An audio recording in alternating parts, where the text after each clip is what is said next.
Estamos con los participantes del tercer concurso de ¿Qué me cuentas?, sobre nuevas tecnologías y redes sociales.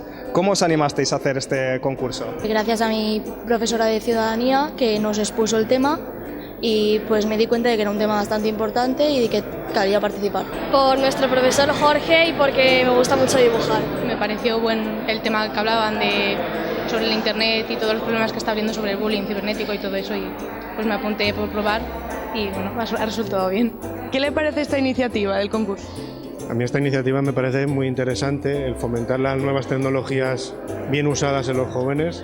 Creo que se debe hacer desde todos los ámbitos y me parece muy adecuado que el ayuntamiento lo haga. Pues es bueno concienciar, yo creo que a los más jóvenes, sobre todo a la hora de utilizar las redes sociales, pues que se mentalicen de que su identidad digital es muy importante y el rastro que dejan y que todo lo que van haciendo al fin y al cabo tiene una repercusión en su vida futura y profesional. Haciendo este trabajo, ¿habéis descubierto algo, alguna nueva información?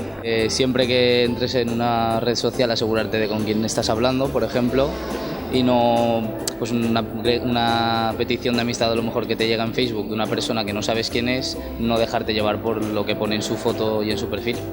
Nuevos peligros he descubierto.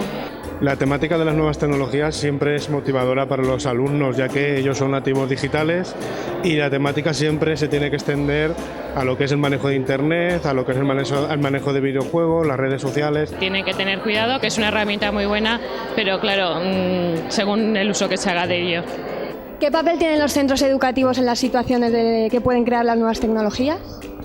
Pues hombre, es básico en el sentido de que hay muchas familias o incluso muchos padres que a lo mejor no están tan conectados como sus hijos en el uso de las tecnologías. Si el año que viene se hiciera un nuevo concurso, ¿sobre qué temática diríais que estaría interesante hacerlo? Sobre lo mismo. Repetiría porque la gente no se ha concienciado de lo importante que es este tema.